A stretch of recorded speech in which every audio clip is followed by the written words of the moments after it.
For the first time since the recent India-Pakistan tension, a crisis which lasted almost 10 days, I am joined from London by former President of Pakistan, Pervez Musharraf. Thank you very much, General Musharraf, for joining us from London. Always a pleasure to talk to you, sir. Thank you. You're welcome. Thank you very much. You must have been noticing what has been going on between India and Pakistan. The relations have been on the boil, General Musharraf, since the beheading of the Indian soldier inside Indian territory. You have been President of Pakistan and also its army chief. Do you think, General Musharraf, that it was a mistake for the Pakistanis to have escalated matters on the border and then continued to play hardball diplomatically? Well, frankly, I don't know the facts, but whoever is doing it, this situation is terrible, and escalating on the line of control, where we've had a very peaceful line of control at this time, should be totally unacceptable to both the governments. So I really don't know the reality. I mean, there are accusations from the Indian side, which I do hear, yes. But there are clarifications and counter-accusations from the Pakistani side. So I don't know the reality on ground. All that I would like to say is peace must prevail, and this must stop.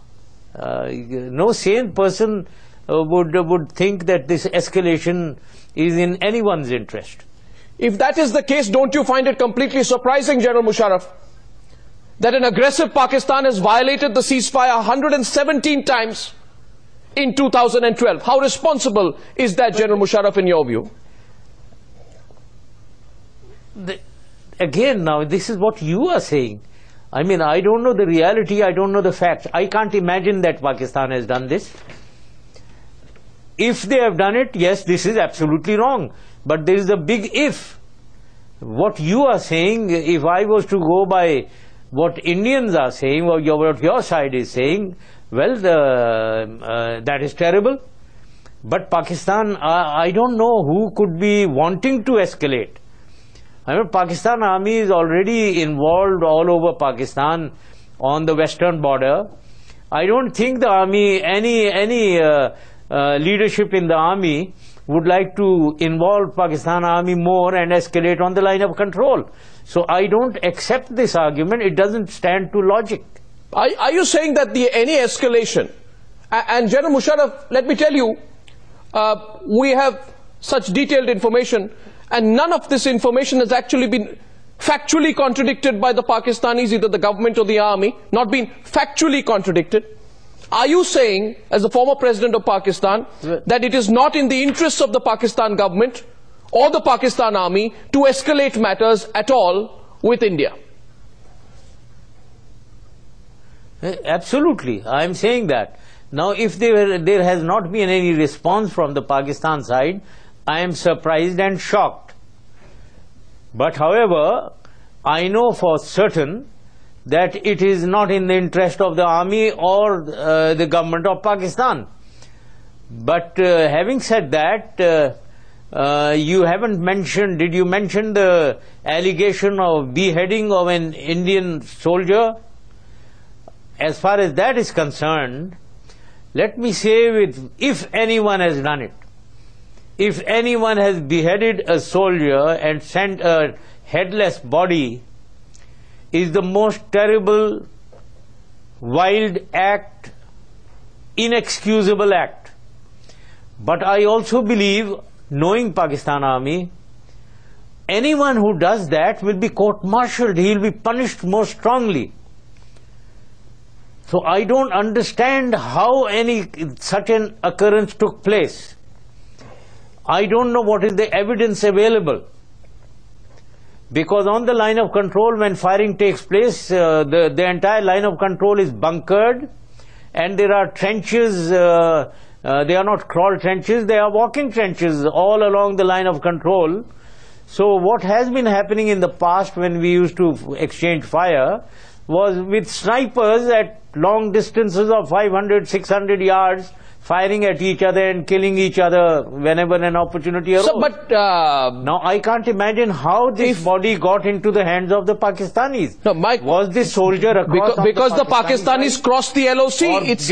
No, General Musharraf, it's simply because the Pakistanis violated the ceasefire and crossed into the line of control. How? Well into the Indian territory. No, I would like in the Mendhar sector of Jammu and Kashmir.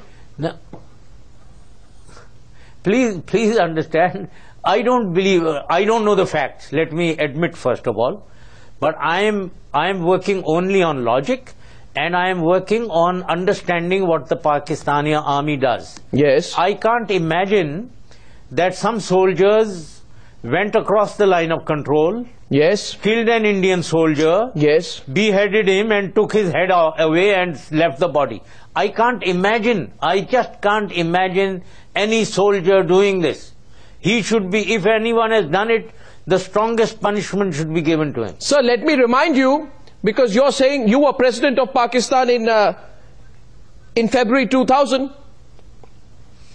and let me remind you, General Musharraf, there's a man called Ilyas Kashmiri, who's a dreaded terrorist commander, recently killed in an American drone attack. Now, there were reports then, and I'm talking about February 27, 2000, when you were the President of Pakistan, that an Indian sepoy was beheaded and his severed head was taken back into Pakistan-occupied Kashmir. Pakistani media, at that point of time, General Musharraf had reported that Ilyas Kashmiri paraded the head before senior generals, and in fact that he was felicitated and rewarded with 1 lakh rupees for bringing back the head of an Indian soldier. This was all over the Pakistani media in February 2000 when you were the President of Pakistan. Let me tell you, this is most ridiculous. I totally reject it as malicious, anyone who is saying this. This was the Pakistani media. Not done. We are not that stupid. Nobody is that stupid. If Pakistani media said it, well, they have said a wrong thing, they are lying. That is what I can say. Nobody is that stupid here that somebody brings a head and you reward him with 1 lakh rupees. Please don't portray us like mad people. We are not mad people.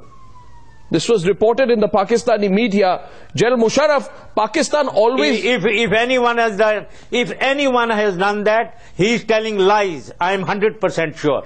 Well, according to the media, Ilyas Kashmiri led the guerrilla attack on the Indian post with 25 fighters, vastly outnumbering the Indians, and returned with the head of an Indian, which he presented to top army officials. Now, you may call it mad, but this is what was reported at that time. I have no reason to make it up. Well, General Musharraf, I have Ilyas Kashmiri or anyone is not Pakistan Army, and that's we are not. They are Mujahideen groups. Who are working independently, they have public support, some of them, and that is what happens. But if anyone says that he brought back a head and then he was presented 1 lakh rupees by whom? By the army and the government? This is ridiculous. I don't believe it. This is absolutely wrong. I would repeat again, this was reported extensively in the Pakistan media. My question to you, General Musharraf, is on a broader issue. You know, this, as expected in this case, Pakistan has denied any role in the death and the beheading of our soldier. And India is tired of these denials and deniability which have become part of the standard policy framework of every Pakistani government in power, with all respect, General Musharraf, including your own. You know, you spoke about Mujahideen. When you spoke in an interview in 2003, you said, and I have your quote, you said Kargil was a decision taken by the Mujahideen and we got involved because of the action by the Indian troops. You said that. Am I wrong? You said that. Yes, that is right. If that is the case... That is right, I said that. If that is the case... I maintain it. Because Mujahideen were there. These Mujahideens are all... because of the freedom struggle in Kashmir, I mean, you are not going into the root causes of the problem. I'll go. I have always been saying, please go into the root cause. Address the root cause, and all these, you'll pull the carpet from under the rug, from under their feet. These Mujahideen groups have public sympathy in Pakistan. So you are saying... Therefore, we must understand what is happening. No. I mean, you've got extremists in India. So those who don't allow our cricket team to play. So at what stage... Those who want to kick out our hockey players. Sir... Isn't this a very extremist view? Sir, you say it was a decision taken by the Mujahideen. Now we know that the names of Pakistanis who died in Kargil is tucked away in a list of thousands of personnel killed while on duty, posted in the Shuhada's corner of the Pakistani Army website. The very first page of that includes the names of Captain Karnal Sher and Havildar Lalak Jan, both killed on duty on 7 July 1999 and awarded Pakistan's highest military award, the Nishan-e-Haidar. You see, you must, General Musharraf, there is an absence of consistency. When you talk about Mujahideen, at the same time... What consistency are you talking of? Listen, I've written a book and explained everything. The whole Kargil episode started with the Mujahideen. But do you know that your 2 aircrafts came into Pakistan and bombed us, and then they were shot down? Do you know that? Do you remember that? Now that was before the Kargil conflagration. That was because in taking action against the Mujahideen, the 2 jets came across into Pakistan. Why did you make the admission in 2003? They fell in Pakistan. Why did you make the admission in 2003? That is how... Why did you make the admission in 2003? That is how... Hold on. Hold on. Now, when I'm talking, please don't interfere. Please don't interrupt when I'm talking.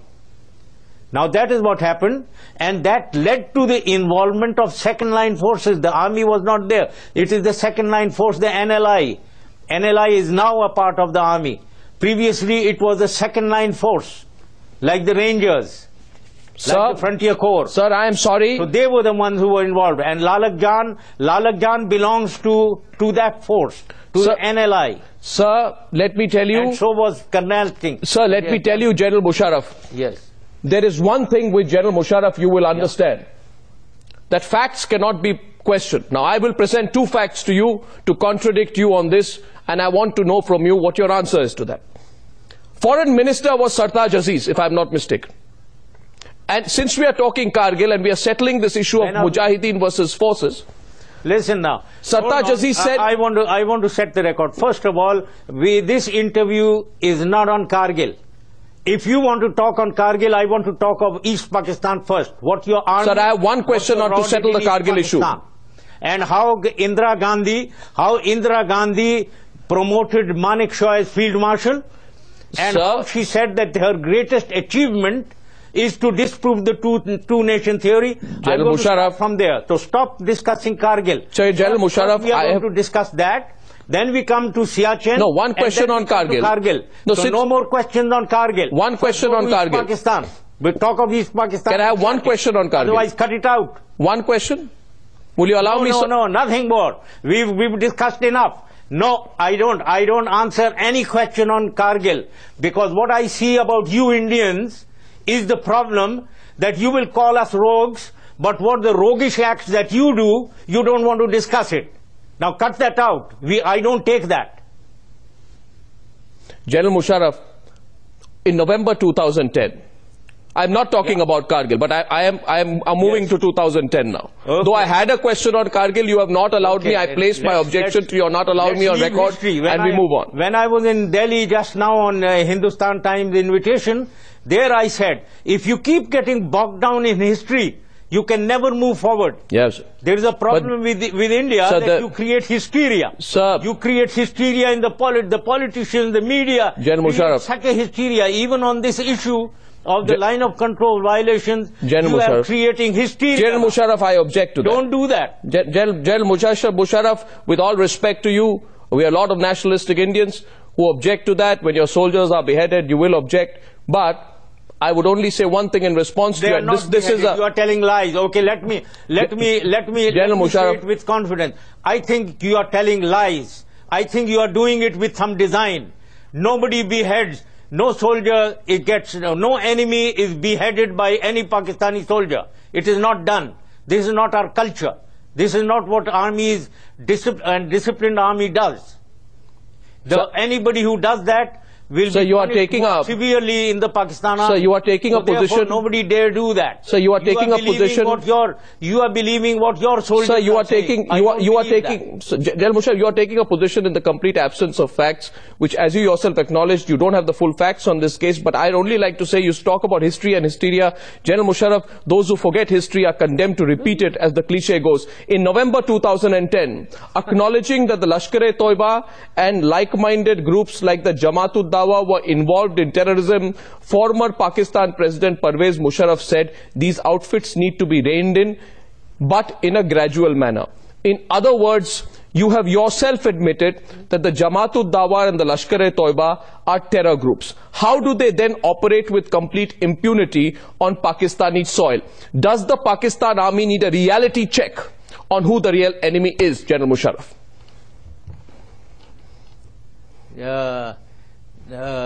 Can you? Yes, they are.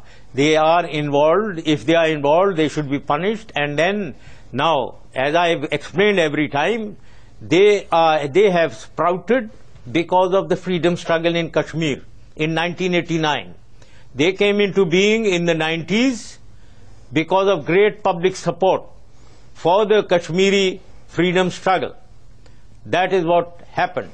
But however, taking action against them, yes indeed, gradually extremism and terrorism needs to be controlled in Pakistan. Sir, can you take action against your own extremists and terrorists in Bombay?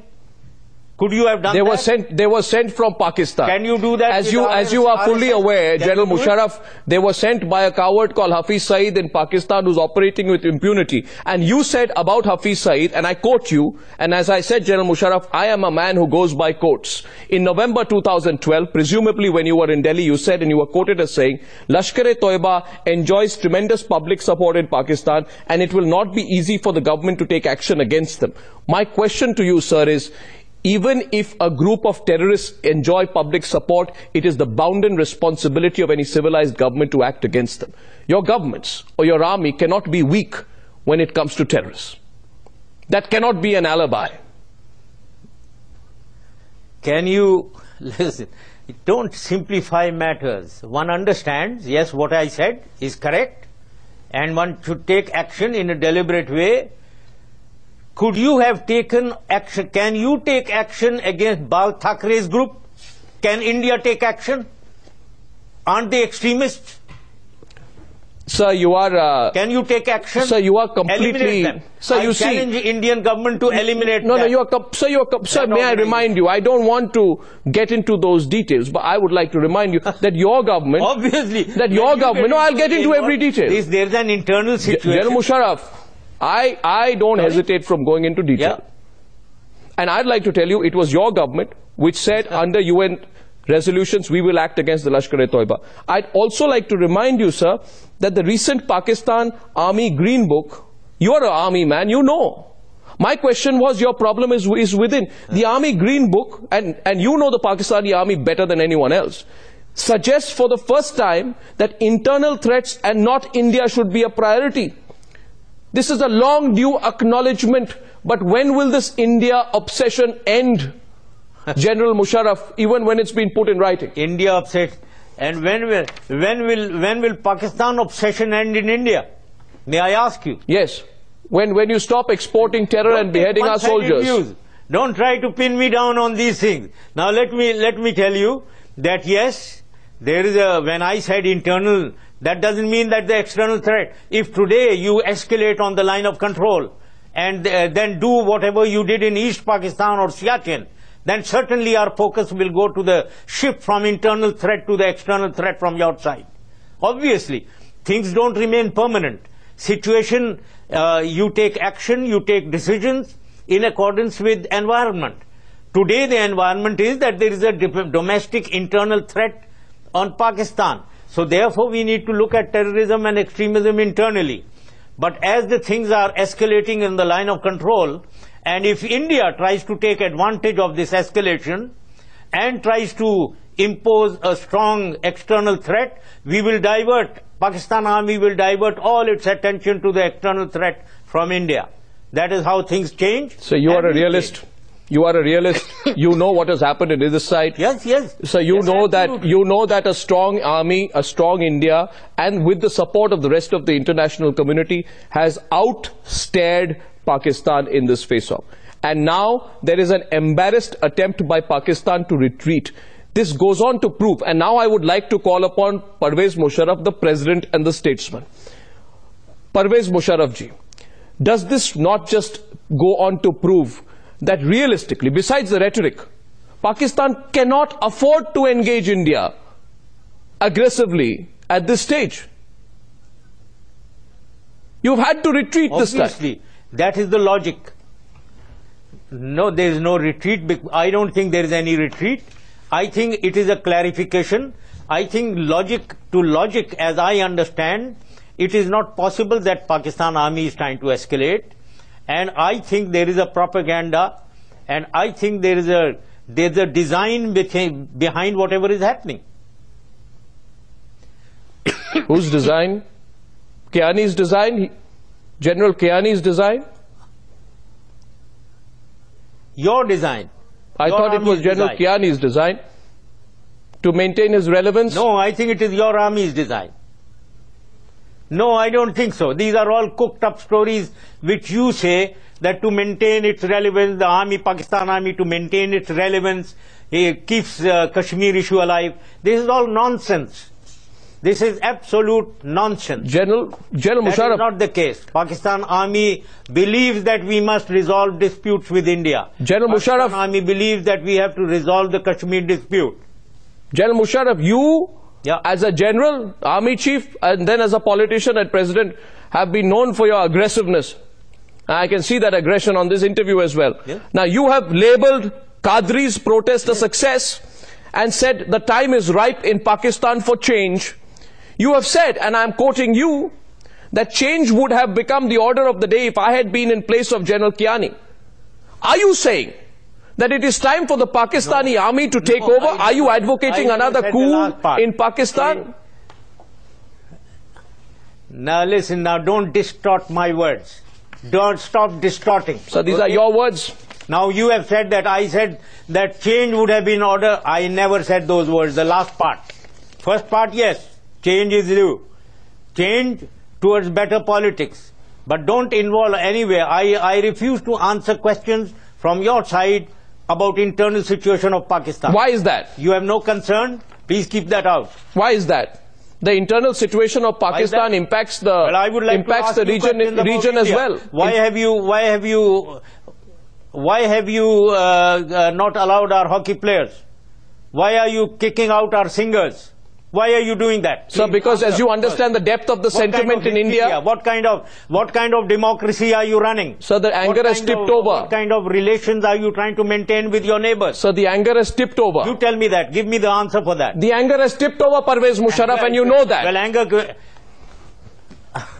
You are escalating. You are trying to escalate, and I think there is a malicious design behind whatever you are doing. General Musharraf, I want to ask you one more question. In January 2012, you said you would return to Pakistan later that month. You said, I'm not scared of returning, and whatever charges have been leveled against you, I will face. A year has passed, but Pervez Musharraf has not set foot on Pakistani soil. Are you returning to Pakistan? And give me an unequivocal and clear answer. Are you returning? When are you returning? Are you going to participate in the elections, or will you remain in London? Don't dodge this question and say I have no right to ask you that question. I will be... No, I'll give you that right. I will return. I've said it 110 times. I won't give the date. I will participate in elections. I have said this also 110 times. I repeat. But date, I will decide. I haven't decided as yet, but certainly before the elections. General Pervez Musharraf, I have just one question to ask you, and I am requesting you now. Don't tell me I won't take a question because it's Kargil. I am asking you a humanitarian question. And I have been wanting to ask you this question for the last 4 or 5 months, ever since the father of Captain Saurabh Kalia, who's a martyr in Kargil, came on my program. I don't know if you've heard of Captain Saurabh Kalia. You said recently you don't regret the Kargil operation. No. So 6 Indian soldiers, including Captain Saurabh Kalia, were brutally mutilated in the summer of 1999. Their eardrums were pierced with hot rods, their bodies were burnt with cigarettes, their eyes were punctured, their teeth were broken, their skull was fractured, their lips were cut, their noses were chipped off. I cannot tell you, sir, what happened. I am asking today, Pervez Musharraf, the soldier, that was this the right way in which to return a soldier's body? He was an Indian soldier who gave up his life fighting for our army, for our nation. Would you say you would regret what has happened to Captain Saurabh Kalia? This is, now, I am getting worked up, but I am controlling myself. Yes, sir. This is nonsense. It is lies. It is fabrication. It is trying to portray Pakistan and Pakistan army in the worst. This is what is done, and this is a game that you always play. This is untrue. This is absolute lies. Indian army may do these things. Pakistan army does not do these things. Well, I think you've given me an answer, and I know, as you said, you don't want to take further questions on that. Well, but General Musharraf, therefore... Yeah, because I know that you people are always trying to portray, you want to let down Pakistan army, you want to let down ISI, but you want to cover up your RAW. What RAW did in East Pakistan? They've divided half our country. They were in... What you are doing in Siachen, you don't want to talk about so it. So their bodies were handed over by the Pakistan army. Kargil. Captain Saurabh Kalia's body was returned by the Pakistan army. He was in captivity for 22 days. If we were to hand over bodies, mutilate, are we mad to do that? He was in captivity for 22 days. Hand over such mutilated bodies to you? Why wouldn't we just deny that they are not there? Sir, he was captured. Are we that mad? He was captured. You cook up these things. No. Your army cooks up these things and portrays Pakistan army in bad light through your media. Sir, by cooking up, and maybe the father of this officer was also brought and briefed. Sir, say all this object. in the media. Sir, so I that object. Pakistan army Sir, is put in the Sir, I object. as a rogue army. Sir, now stop doing this. Sir, our army does not do this. Sir, I object to what you've said, but you have your right to have your view, and I have a right to put my question. But I want to say this to you. You may keep objecting, but I know that these are realities. Well, realities... I know that how your media is handled to portray, to project Pakistan, to undermine Pakistan army, undermine ISI. That is what you people do. It is your intelligence which does that. Sir, let me tell you. It is anyone's intelligence. A lot of countries do these things, and you do this in a very effective manner. I don't know what you portray to the public of India these things. I don't know what perspective you have of the media. The Indian media is far more free and independent for that. But at this point of time, the Indian media also is reflecting the mood of the nation. General Musharraf, you've given me straight answers. I disagree with many of your answers, but you have not dodged my questions, except I would have liked to put more detailed questions on Kargil to you, which I hope at one time later we will get that opportunity. But for taking my questions from London, live on Times Now, General Pervez Musharraf, thank you for talking to me. It's a pleasure talking to you, sir.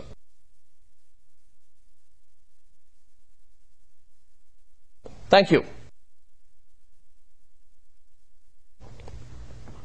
Thank you.